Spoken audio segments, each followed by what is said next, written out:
Today's gospel lesson comes from Matthew chapter 5, verses 13 through 16. You are salt of the earth, but if salt loses its flavor, how shall it be seasoned? It is then good for nothing, but to be thrown out and trampled underfoot by men. You are the light of the world. A city that is set on a hill cannot be hidden. Nor do they light a lamp and put it under a basket, but on a lampstand, and it gives light to all who are in the house. Let your light so shine before men that they may see your good works and glorify your Father in heaven. This is the word of God for the people of God. Thanks be to God. You may be seated. So this week starts our 3-week sermon series called Then Sings My Soul. We are looking at some of the songs that have become the cornerstones of our faith. And by the way, after hearing that song sung in here, there are a whole bunch of voices out here that ought to be singing in the choir. I should just want to say thank you very much. So, this week is a little heavy with this song, I have to say. So I want to start off by asking if life's got you down. If the pressures of the world are crashing in on you. If you feel like God is sitting on the side of the pool watching as you drown in the deep end. I did this week. And I'm going to say this not for you all to feel sorry for me, but I want you to know that some people think that we have this protective bubble and that pastors are just somehow immune, and Becky's shaking her head. It is not so. We are not immune to anything. I am just as broken and fallible as everybody else. I also have emotions like everybody else. Only my emotions tend to be magnified about 80-fold because that's about how many people's emotions I take with me each day. In the last 365 days, I know of 3 pastors who took their own lives. Pastors are not immune. And this has been a rough week. We've got a lot going on here at the church, as everybody knows. I feel very blessed to be here 3/4 time. But then, amongst everything else, I added quite a few things in the last 2 weeks. Haven't taken a full week's vacation since we took our cruise in April, and I'm realizing that I need some serious self-care. And that's what I want to share with you all today, because if I don't care for myself, I can't care for you. If you don't care for yourselves, you can't care for other people. So, and that's one of these times where I love where God has me write a sermon for me. As I'm writing it, I'm going, okay, God, got it, check. All right, I get it. I got the 2x4 already, okay? And the interesting thing is, I picked these scriptures out over 2 months ago. I had no idea what I was going to be dealing with at this time, but God did. And then to have this incredible song come at this time, a song that brings me such an incredible amount of comfort. Because this song is amazing. I don't know how many of you know the background history of this song.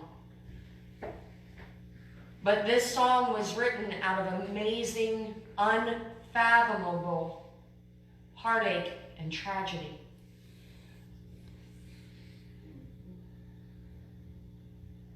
And because of it being written out of such tragedy, and with what I'm dealing with, what we're dealing with as a church, it is no coincidence that God put this in today. There are no coincidences in this world, just God working anonymously.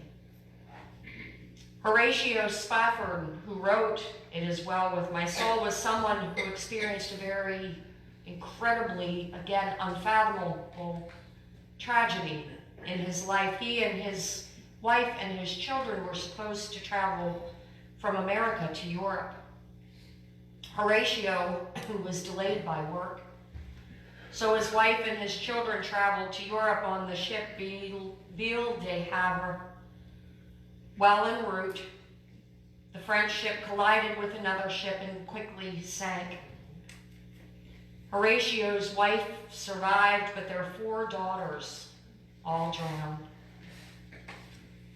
And out of that experience of grief, Horatio wrote the hymn, "It is well with my soul."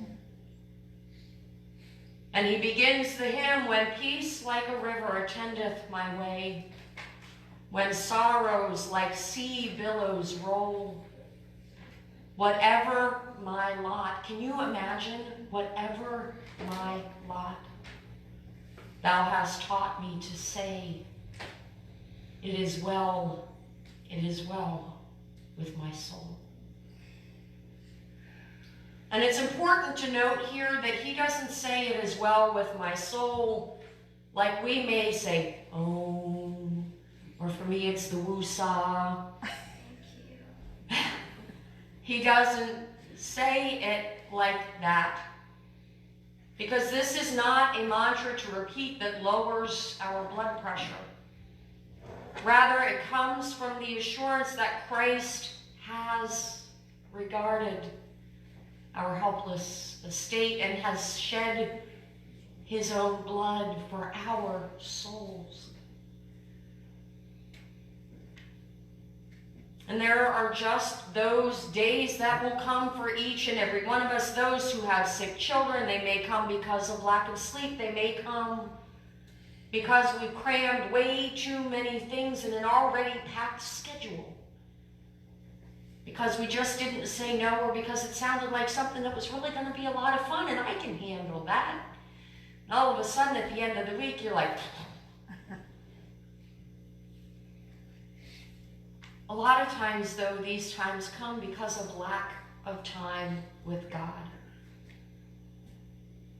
No matter how we feel, though, like Horatio, we can remember that in our darkest moments, God is always there. Much like this hymn speaks to many on so many levels. We heard it by the volume with which it was sung in here this morning.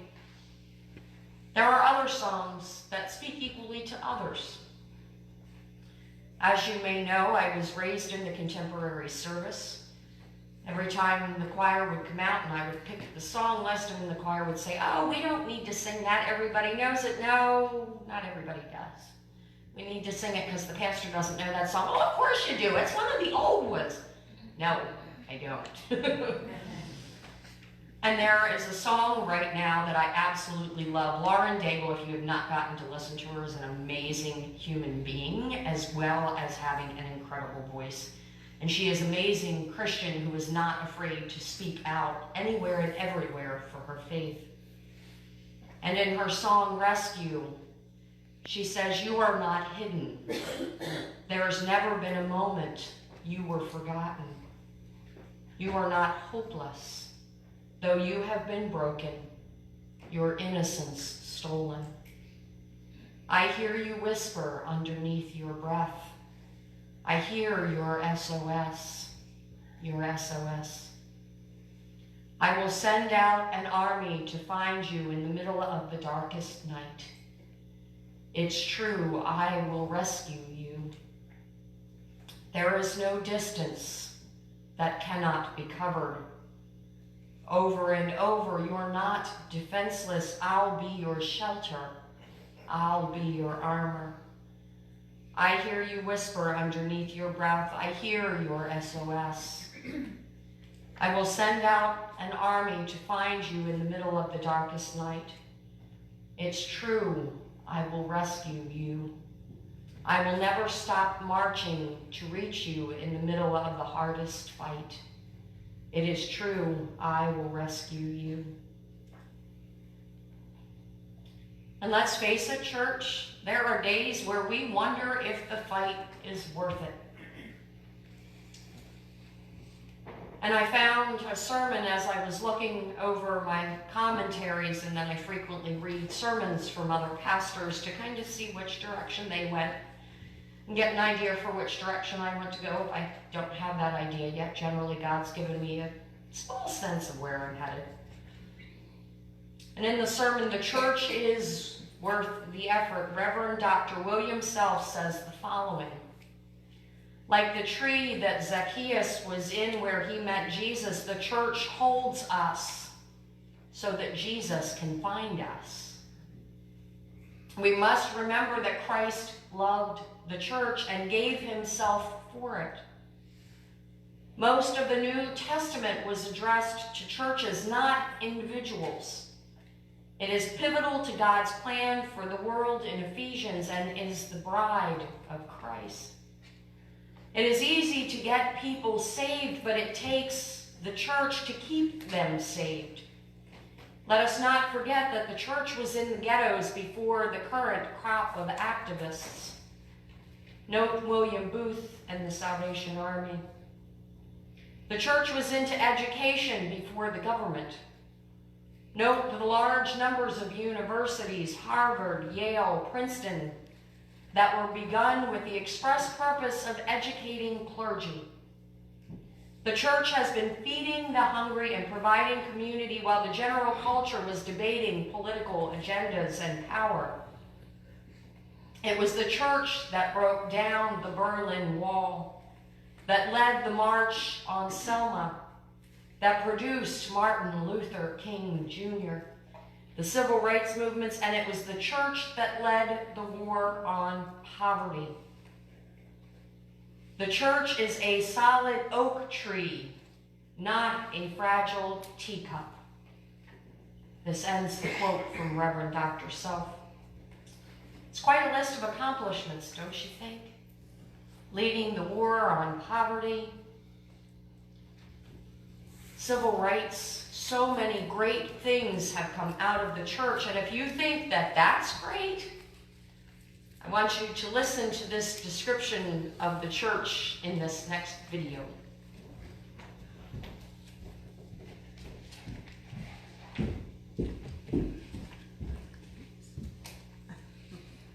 Maybe.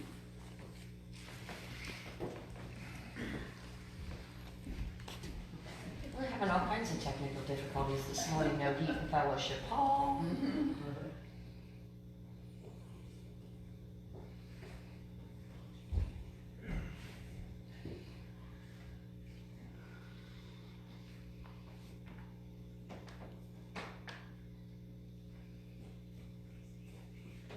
It's okay. The adversary's doing his best this morning, but he needs. Okay. He needs to exit the door now. Same. Yep. Get out. Get out. Oh, yeah, there it is. Right now it's freezing.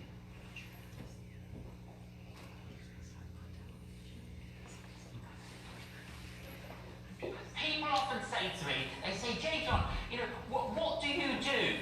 And it's always very difficult to know what to say. Because if I say to you that I'm a reverend, which I am, that conjures up certain images in people's minds as to what I might be. So I like to be a little bit creative in telling people what I do.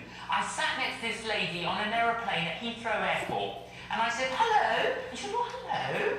And I said, "Where are you going?" And she says, "I'm going to Singapore." Then she said to me, "Where are you going?" I said, "I'm going to Australia." I said, "What do you do?" So she told me. Then she said, "What do you do?" And I said, "Well, I work for a global enterprise." She said, "Do you?" I said, "Yes, I do." I said, "We've got outlets in nearly every country of the world." She said, "Have you?" I said, "Yes, we have."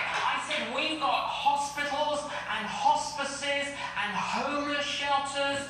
I said, "We do marriage work, we've got orphanages, we've got feeding programs, educational programs." I said, "We do all sorts of justice and reconciliation things. I said, basically, we look after people from birth to death, and we deal in the area of behavioural alteration. She went, wow!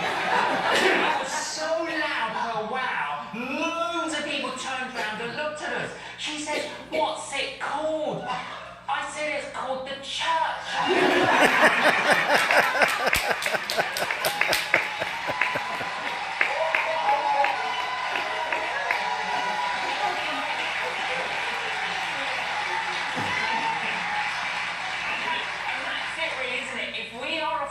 Jesus, and we are part of a global enterprise, but not only is it global, it's intergalactic because it includes everyone that's gone before us. Wow.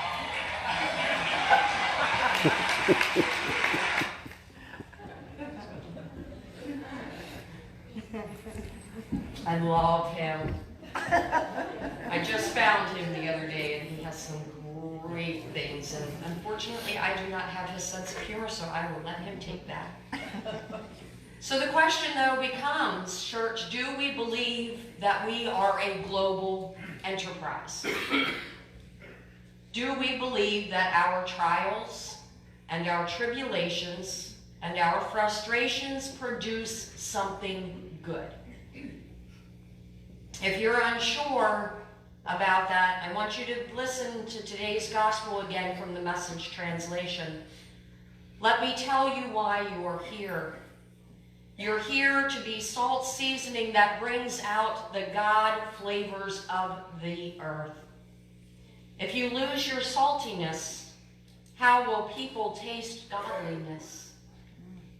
You've lost your usefulness and will end up in the garbage. Here's another way to put it. You're here to be light, bringing out the God colors in the world. God is not a secret to be kept. We're going public with this, as public as a city on a hill. If I make you light bearers, you don't think I'm going to hide you under a bucket, do you? I'm putting you on a light stand. Now that I've put you there on a hilltop on a light stand, shine. Keep open house. Be generous with your lives by opening up to others. You'll prompt people to open up with God, this generous Father in heaven. Now, I hope you took special note to the language in this passage, because it does not say, I may, not I might possibly, not you might be, but you are here to be salt seasoning. You are here to be light. I am putting you on the light stand. God has faith in our faith, so why don't we? Why do we struggle against the goodness that God promises us? Only we as individuals can answer that question. But when you need reassurance that despite circumstances, it can be well with your soul, return to God's word and God's presence, and find that though Satan should buffet through, though trials should come, let this blessed assurance control that Christ has regarded our helpless estate, and trust that, as Lauren Daigle says, God will rescue you. Amen. Amen.